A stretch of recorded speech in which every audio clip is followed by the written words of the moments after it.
ஒரு அழகான அண்ணன் தங்கச்சி பாருங்க. என்னன்னா நேற்று ஃப்ரெண்டை மீட் பண்ண போனேன். அப்போ 2 ஃப்ரெண்டு வந்திருந்தாங்க. அப்போ என் ஃப்ரெண்டு அந்த ஃப்ரெண்டை பார்த்து கேட்கறான், ஏன்டா உன் தங்கச்சி மேல இப்படி ஒரு பாசம் வைக்கிறியே, அதிகமா பாசம் வைக்காதடா, ஏமாந்து போயிடுவ அப்படின்னு. அதுக்கு அவன் சொல்றான், மச்சான் நம்ம கஷ்டத்துல கை கொடுக்க 1000 உறவு இருந்தாலும் என் கவலையும் கண்ணீரையும் துடைக்க என் தங்கச்சியோட அன்புக்கு எந்த உறவும் ஈடாக மச்சான். அவளோட பாசமே வேற மச்சான். எல்லா கஷ்டத்துலயும் நீ சோகத்திலயும் சரி, எல்லா தருணத்திலையும் என்னை முழுசா புரிஞ்சுக்கிட்ட ஒரே ஒரு உறவு அவதான் மச்சான். எங்க அப்பா அம்மா விட எனக்கு அவளை மட்டும் தான் மச்சான் ரொம்ப பிடிக்கும். நான் ஏதாவது சோகமா இருந்தானா, ஏதாவது டல்லா இருந்தானா, அவதான் மச்சான் என்ன என்ன நான் சோகமா இருக்குன்னு சொல்லி ஒரு ஒத்த வார்த்தையில கண்டுபிடிச்சிடும் மச்சான். எங்க அப்பா அம்மா கூட அந்த அளவுக்கு கண்டுபிடிக்க மாட்டாங்க.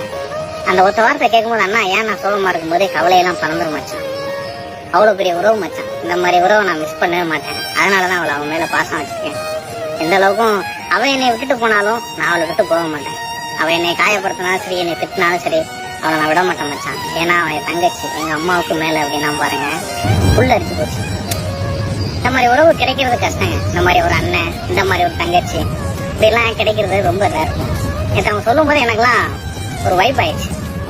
நீங்களே சொல்லுங்க, இந்த மாதிரி உறவு, இந்த மாதிரி ஒரு அண்ணன், இந்த மாதிரி ஒரு தங்கச்சி உங்க லைஃப்ல இருந்தா என்ன பண்ணுவீங்க, அந்த தங்கச்சிக்கு என்ன பண்ணுவீங்க அப்படின்னு நீங்க கமெண்ட்ல சொல்லுங்க பார்க்கலாம்.